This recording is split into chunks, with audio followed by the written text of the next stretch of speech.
Bisa belum.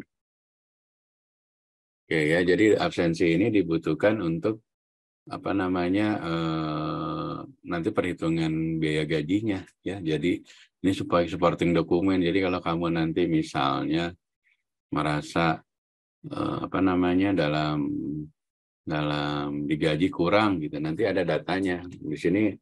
Karena HRD membaca dasarnya dari jumlah hari ini, dia kirim ke accounting. Nanti accounting akan menghitung berapa gaji per hari dikali jumlah kehadiran. Itulah kerjanya antara HRD dan accounting ya.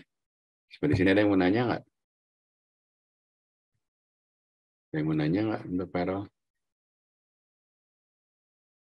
Kalau ada saya lanjut ya. Bagus, bisa dibaca.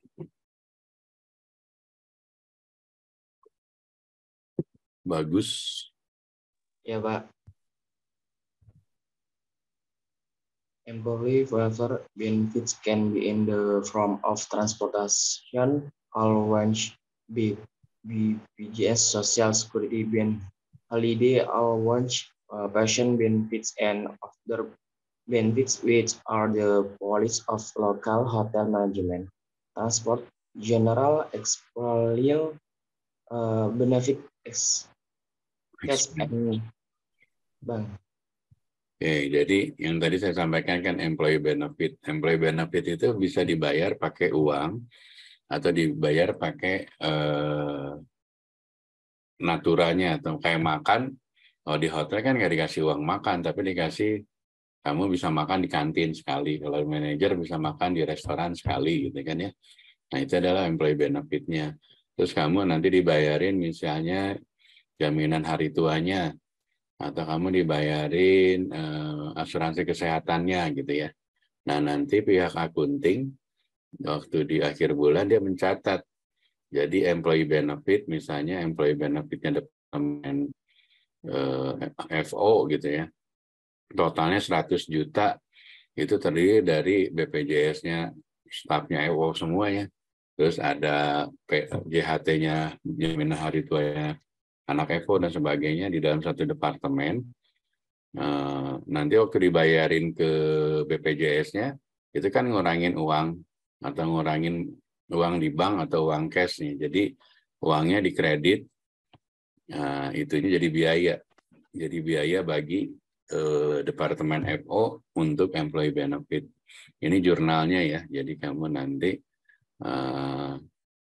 tahu bahwa waktu terjadi pembayaran BPJS itu jurnalnya adalah debitnya menjadi employee benefit dan kreditnya mengurangi uang di bank karena dibayar ke BPJS ya.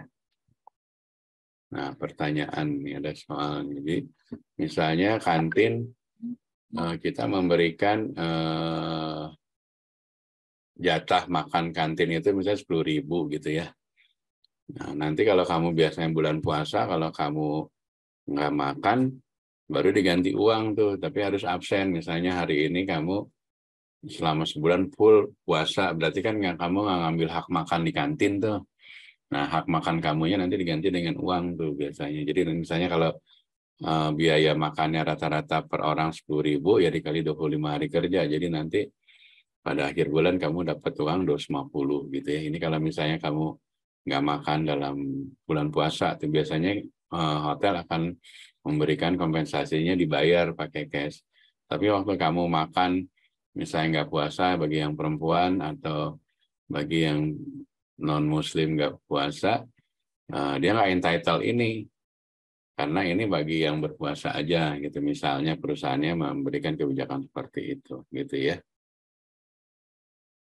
Nah, nanti kita juga dari setiap gaji kita itu kita harus bayar pajaknya, namanya pajak penghasilan gitu ya.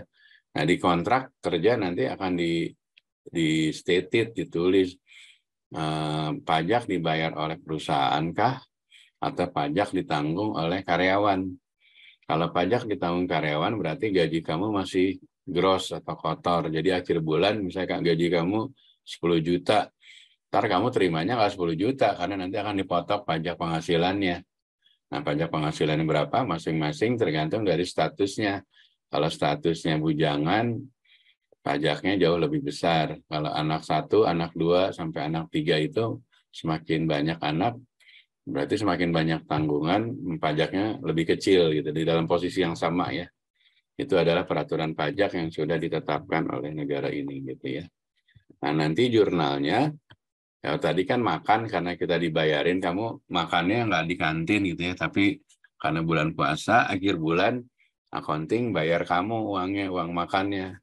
Nah, jurnalnya sama akunting adalah seperti ini.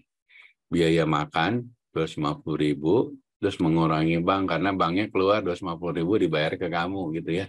Untuk bayar apa namanya meal allowance-nya, karena makannya kamu nggak makan tapi puasa gitu ya. Karena peraturannya selama bulan Ramadan bagi siapa yang berpuasa dan tidak ngambil makan di kantin di pagi hari sampai sebelum buka, maka dia entitled, dia mendapatkan hak dibayarkan gitu hak makannya dengan rupiah ya. Nah, nanti kalau di dalam hotel kan ada service charge ya yang pernah saya sampaikan dulu ya. Nah, service charge ini akan setiap bulan akan dibagikan ke karyawan. Misalnya totalnya bulan ini revenue-nya 1 miliar, berarti service charge-nya adalah 10% dari 1 miliar, berarti 100 juta misalnya. 100 juta dibagi karyawan, misalnya karyawannya 100, ya masing-masing karyawan dapatnya 1 juta servisnya. Itu cara perhitungannya ya. Sampai di sini ada yang mau nanya nggak? Kalau nggak ada, saya lanjut ya.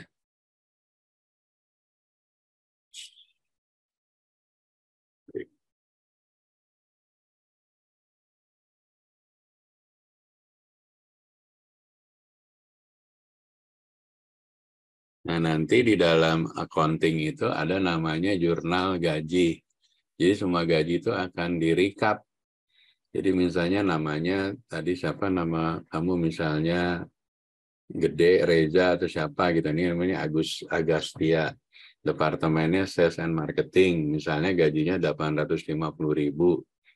Terus dia dapat transport allowance 390.000. Nah, dia misalnya bulan puasa dapat makan 250.000, servisnya 900, maka gaji kotornya adalah ini ditambah ini, ditambah ini, ditambah ini, totalnya 2,4.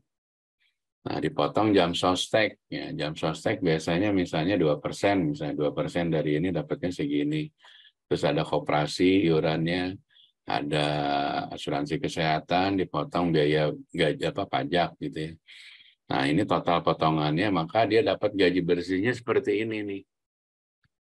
Total gajinya seperti ini. Nilai yang diterimanya seperti dari gaji kotornya tadi 2,4, dipotong jam sostek, dipotong asuransi kesehatan, dipotong pajak, maka dapatnya kamu terimanya secara fisik uangnya segini.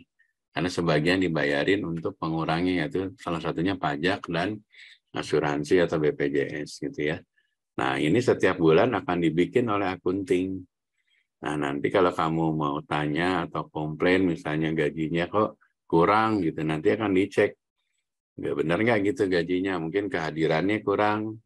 Tapi tergantung dari masing-masing hotel ya. Ada hotel yang berhitung jumlah kehadiran mempengaruhi gaji, tapi ada juga yang enggak. Jadi misalnya kalau sakit, ada dokter sertifikat, ada apa namanya itu surat keterangan sakit itu nggak dipotong misalnya gitu. Nah itu tergantung peraturan masing-masing ya. Tapi semuanya itu ada supporting dokumennya, ada data pendukungnya sehingga dapatlah total gaji sebulannya gitu ya. Nah, di sini ada yang mau nanya nggak?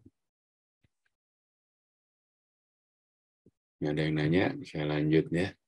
Nah nanti di akuntansinya, di bagian accountingnya, waktu sudah membayar gaji itu, dia akan jurnalnya seperti ini. Employee salary, biaya gaji. Misalnya biaya gaji Departemen Front Office bulan-bulan Januari ini 100 juta. Nah, pada hutang, kita masukinnya ke hutang dulu karena belum dibayarin ya biaya gaji pada hutang. Nah, waktu nanti dibayarin, hutangnya dikurangin, lawannya ke bank tuh nanti di sini tuh. Employee salaries-nya didebetin, ini kan di kredit, dilawannya didebetin, lawannya ke bank. Jadi waktu nyatet pertama gaji, gini seperti gaji jurnalnya. Biaya gaji di debit, pada hutang gaji di kredit. Nah, waktu mencatat ada BPJS sama pajak, jadi biaya gaji, misalnya biaya gajinya terdiri dari bayar BPJS-nya berapa, income tax-nya berapa. Nah, total dari ini, nanti ini kan yang dibebanin ke karyawan, tapi nanti ini akan dibayarin ini ke BPJS, ini ke kantor pajak, dan sebagainya ya. Nah, jurnalnya seperti ini. Nah, waktu terjadi pembayaran, ininya yang tadinya kredit dilawanin jadi debit. Kreditnya lawannya adalah bank, karena kan bayar. Waktu bayar kan mengurangi uang di bank atau mengurangi uang cash gitu ya. Nah, ini waktu terjadi pembayaran gaji juga sama. Jadi biaya gajinya di debit, yang tadinya ini lawannya ke bank. Gitu ya. Di sini ada yang mau nanya nggak? Ngerti nggak? Ada yang mau nanya nggak? Halo? Halo? Suara saya jelas nggak sih? Halo? Jelas, Pak. Ada yang mau nanya nggak?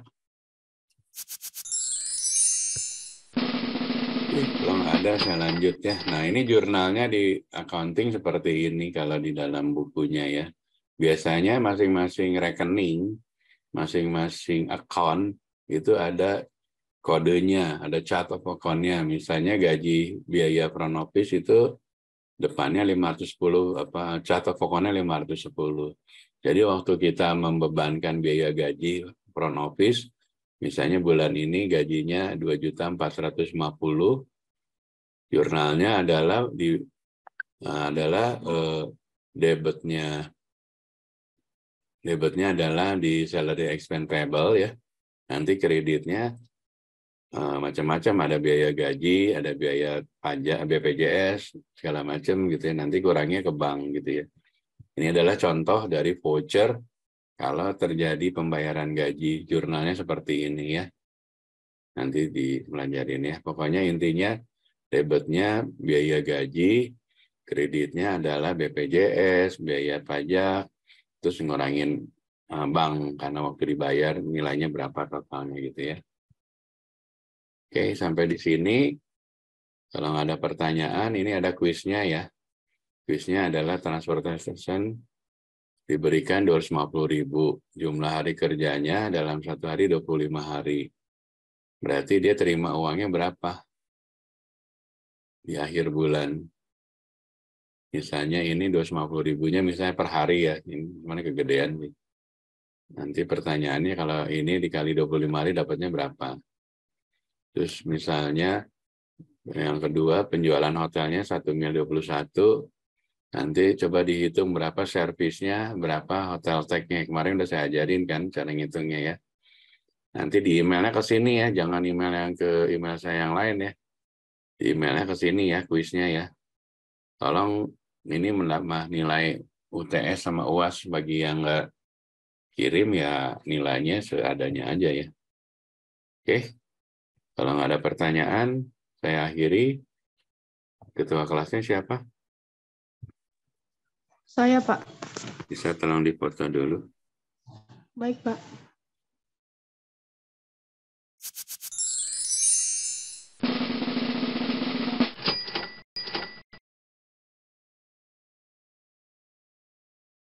Udah? Hadir semua? Hadir semua nggak? Oke, kalau udah, nanti materinya saya share ya di YouTube. Thank you and see you next week ya.